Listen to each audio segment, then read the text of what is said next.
I've been in and out of jail since about 74, 75. How many times have you been in prison? Can't count. Can't count? No, too much. Little bits here.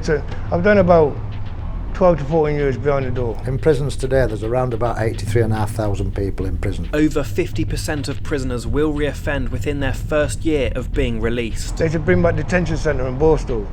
That's why they have to put some stability in their lot. Leading some to say that rehabilitation isn't working. For all of the years I've been in the service, I haven't yet seen any positive signs of rehabilitation. I really haven't. And when it costs £43,000 to house a prisoner for a year, a high reoffending rate quickly adds up. Reoffending alone costs this country £18 billion.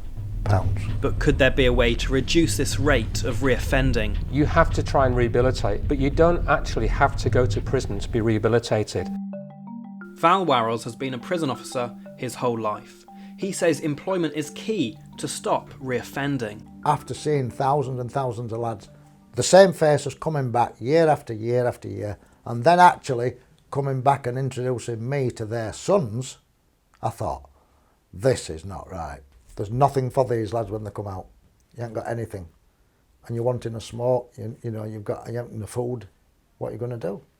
They must have an income, because if they don't, then they're going to go out and get some form of income.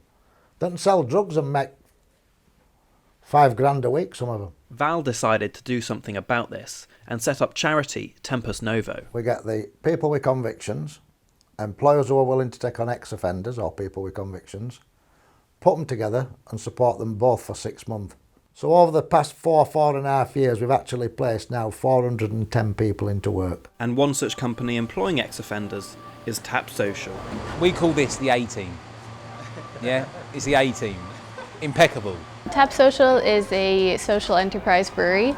We set up about 3.5 years ago now with the main purpose of providing training and employment for people who have come through the criminal justice system. Along with Tess, Paul and Amy are the co-founders of Tap Social and oversee the rehabilitation. We've had just under 30 people come through the doors and work with us directly on site here, and it's just been incredibly positive. We've had some really, really talented guys, really motivated and hardworking people who have been a massive part of our team and who are really vital in the success of our business on the day-to-day. They aim to provide their prisoners and ex-offenders with the skills they need to work, which they may have lost while serving their sentence. Some of the guys we work with are in an open prison, which means towards the end of their sentence, if they've been risk assessed, they're allowed to be in a prison where they can come out during the day to work or visit family, and then they go back and spend the night in prison. We employ people in the brewery and the manufacturer side, so people do kind of warehousing for us, they help to brew the beer, they help us run events, they make coffee for us, and then once they've been released, if they stay with us after the release from prison, they can also work on the bar and do kind of more of the evening event side of things as well. But to open a bar, you need beer. Today we're making, what's it, 1,100 litres, isn't it?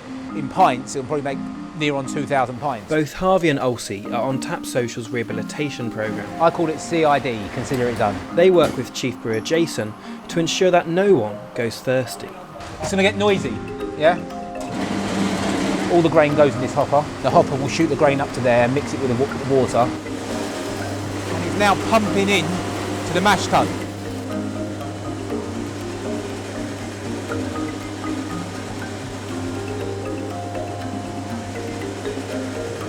Jason, how long are we leaving that in there for before we move it? 1 hour. The mixture of water and barley will be drained through this container into this one, which is called a copper tank. This is where it boils. And after it has been boiling for about an hour, hops are added in. And after that, you will go through a heat exchanger, which will be used to reduce the temperature into what we call a fermentation tank. You will sit there for about 10 to 14 days. During that period of time, more hops are going to be added and yeast as well. And this is where sugar is converted into alcohol. And when that process is complete, the beer is ready to be barrelled and drunk. Working with prisoners, however, does pose some challenges. The guys will randomly be held back on camp and we won't be notified, so we'll lose one of our team members for the day and we won't find out until they just don't show up for work. So if something happens on prison over the weekend and none of the guys are released, it's like Monday morning, our team isn't here. But are the challenges worth it, or are people put off by Tap Social's involvement with the prison system? To find out, I asked members of the public to give me their thoughts on Tap Social's beer without telling them it was brewed by prisoners. Cheers. This is the IPA. It's got a nice aftertaste. I feel like my dad would like this. Doesn't taste like your Tetley's or your John's or all like that. But does their mind change when they find out the beer was brewed by prisoners? Really? Oh, that's really interesting. That's very interesting. That's really cool. Must be good at making beer, so it tastes lovely anyway. Better than just sat in a cell doing now. And most importantly, what does the landlord think? That's light, that's really citrusy, that's really good as a session ale. You might get some of these in for the pub, actually. And it's the popularity of their beer which allows them to carry out their rehabilitation work. They've been institutionalised for years on end, potentially, with no experience of what it's like to get up in the morning, to go to a job, to interact with people, and then they're chucked back out on the street. And it's a real cliff edge moment, and what you want it to be is much more of a gentle slope. So that the day that you're released, maybe you've got a job to go back to already, your relationship with your family is rebuilding at that point, and that gives people a much better chance of kind of getting their life back on track. Prison expert Richard Peake agrees, saying a person's circumstance has a big impact on their likelihood of reoffending. A spell in prison doesn't really stop people thinking about offending behaviour, contrary to kind of popular belief. They may be homeless, they may have no job, they may have a drug habit, they may have got into a habit of offending from their peers, maybe from their family. If you don't do something to address that, then just being in prison alone will not stop them reoffending. However, some people are against this method of rehabilitation. At the moment, we simply say you can go and work in the workshop, or you need to go to education, or you need this, or you need that, and I don't believe that works. Ian Carson is a senior prison officer. He feels it's the prison officers who should be providing the rehabilitation. We know that prison officers are needed to maintain the running of the establishment. We know that. But prison officers can do far more than that. Many prison officers have got great skills than the ones they're currently asked to utilise. So many of them have got really good backgrounds where their personal and interpersonal skills are outstanding. That can influence people's behaviour. That really can change people. But for the prisoners and ex-offenders Tap Social work with, the rehabilitation they've received has been life-changing. It is important while you are in prison to start getting a job and get employed, because you lose your confidence, you lose a lot of social skills. I left school on the Friday, left home the Saturday morning, started selling drugs on the Saturday afternoon. That was June 1974. If it wasn't for these people, I don't know where I'd be at the moment. I've spent 9 years in prison so far. Working here has just sort of helped me get back into the normal swing of life, really. If I hadn't worked at TAP, and I was just leaving prison now in 12, 13 weeks, going straight into work would have felt quite strange. Going straight into work now will just be, normal for me. When you are working and you are accepted as an equal, it's sort of, you start believing again in yourself, and you start,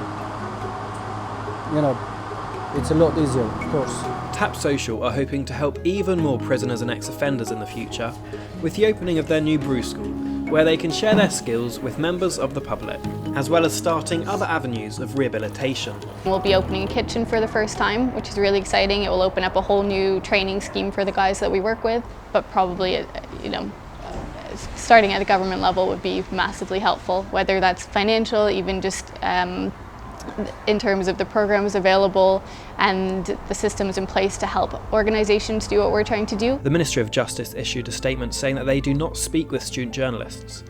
However, Boris Johnson has announced a £100 million investment scheme aimed at boosting rehabilitation programmes in prisons, although it's still too soon to see the results of this extra funding.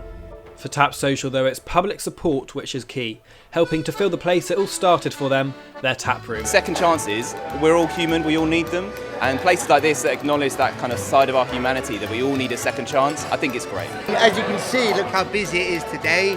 I've been here pretty much since it's opened. It's been a real big success, so it's obviously going well. It would seem the tap room is proving to be a triumph, But what about the rehabilitation programme? I mean, we are still definitely young in terms of how long we've been operating and how many people we've worked with. But in the 3 years since we've been operating, and with all the men that we've worked with, no one has gone back into reoffending. No one is back in prison post-release, and most of the guys are in long-term, gainful employment. And when the national reoffending rate is over 50%, could this be the future for rehabilitation?